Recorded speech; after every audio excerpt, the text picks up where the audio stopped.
இப்போ வந்து புயல் வந்து குறிப்பாக பாண்டிச்சேரி, விழுப்புரம் இதுபோல் இடங்களில் வந்து புயல் ஏற்பட்டதோட விளைவு என்னன்னா, ஒரு கிட்டத்தட்ட 4 நாளாக வந்து கரண்ட் இல்லை. அந்த கரண்ட்டின் பாதிப்பாக வந்து பார்த்திங்கன்னா வந்து சாத்தனூர் டேமில் வந்து தண்ணி வந்து திறந்து விடுற செய்தி வந்து பெரும்பாலான கிராமங்களுக்கு வந்து போய் சேரலை அப்படின்றது தான். ஏன்னா கரண்ட் வாய்ப்பு இருக்கிற இடங்களில் மட்டும்தான் அந்த செய்தி போய் சேர்ந்துருக்கு. அதுவும் சில கிராமங்கள் மட்டும்தான். பெரும்பான்மை கிராமங்கள் விழுப்புரம் மாவட்டம் முழுவதும் பார்த்திங்கன்னா கரண்ட் வந்து கட் ஆகிடுச்சு ஒரு வாரமாகவே. அதனால் மக்களுக்கு வந்து செய்தி போய் சேரலை. அதுவும் சாத்தனூர் டேமில் அறிவித்த செய்தி என்னென்னா, வெறும் 30 டிஎம்சி தண்ணி மட்டும்தான் திறக்கிறதா வந்து ஒரு அறிவிப்பு வந்து கொடுத்துருந்தாங்க. ஆனால் அதுக்கு பிறகு 1,60,000 கனடி தண்ணி வந்து திறந்துருக்கிறாங்க. அந்த அறிவிப்பு எப்படின்னா, நைட்டு 11 மணிக்கு நைட்டு 2 மணிக்கு தான் அந்த அறிவிப்பு கொடுக்குறாங்க. அப்போ அந்த அறிவிப்பு செய்தி வந்து பெரும்பாலான மக்கள் மத்தியில் வந்து போய் சேரலை. இதுவும் அரசும் அதிகாரிகளும் வந்து அந்த கரண்ட் இல்லாத பகுதிகளுக்கு போயிட்டு அந்த தகவலை சொல்லணுன்ற அந்த இதுவும் வந்து செய்யலை. அறிவிப்பும் வந்து செய்யாததுனால முழுக்க மக்கள் வந்து பாதிப்புக்குள்ளாயிருக்கிறாங்க அப்படின்றதான். அப்படியே இந்த தண்ணி வந்து வரலாறு காணாத அளவுக்கு வந்து தண்ணி வந்ததோட விளைவு என்னென்னா, பெரும்பான்மை கிராமங்கள் 100க்கு மேற்பட்ட கிராமங்கள் வந்து இன்றைக்கி தண்ணியில் மிதக்கக்கூடிய ஒரு சூழல் வந்து ஏற்பட்டிருக்குதோட.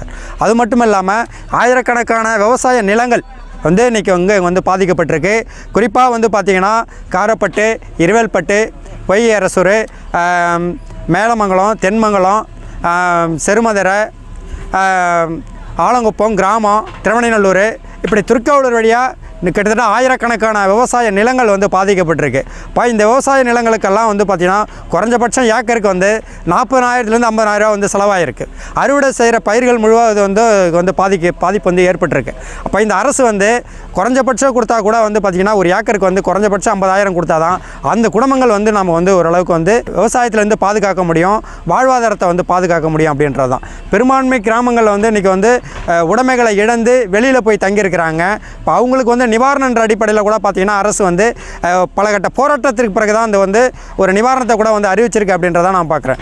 கிட்டத்தட்ட ஒரு நாள் முழுக்க 48 மணி நேரமாக வந்து மக்களை யாருமே ஒரு நைட்டு பகல் வந்து பார்க்கவே இல்லை.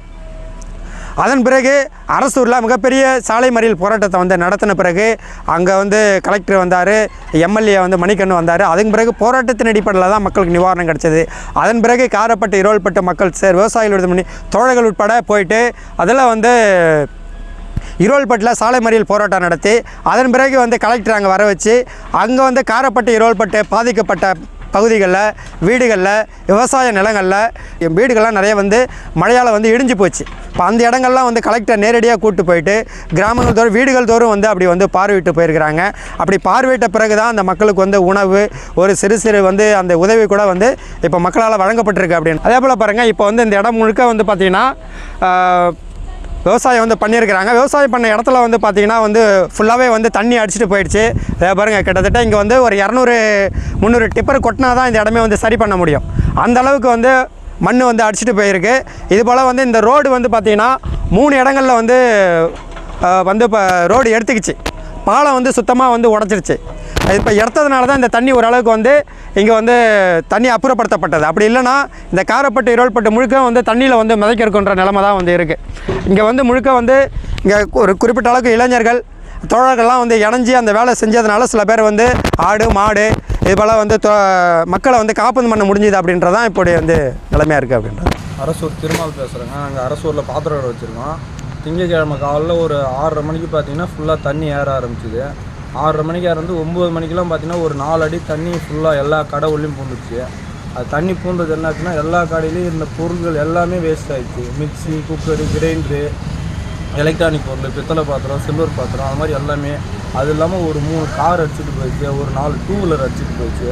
எதிர்க்க இருந்த ஆப்போசிட்டில் இருந்த வீடுலாம் ஒரு 4-5 வீடு அடிச்சுட்டு போயிடுச்சு. அது இல்லாமல் மிக்சி, ஃப்ரிட்ஜு, வீட்டில் இருந்த அத்தியாவசிய பொருள், ஃப்ரிட்ஜு, வாஷிங் மிஷினு, நிறைய பொருள் எல்லாமே அடித்து சேதமாயிடுச்சு. அதிகாரிங்க யாராக வந்தாங்க? அதிகாரிங்க வந்து அன்றைக்கி செவ்வாய்க்கிழமை காலையில் வந்து பார்த்துட்டு போனாங்க. அதோட சரி இன்னும் வரைக்கும் யாரும் வரல. எல்லாரும் கணக்கு எடுத்துதான் இருக்காங்க. விவோ வந்து செவ்வாய்க்கிழமை வந்து எல்லாம் எவ்வளோ சேதம் ஆச்சு அப்படின்னு கேட்டுட்டு போனாங்க. அவ்வளோதான். திரும்ப வந்து என்னாச்சுன்னு இது வரைக்கும் எந்த ஒரு பாதிப்பும் யாரும் எந்த ஒரு பதிலும் சொல்லலை.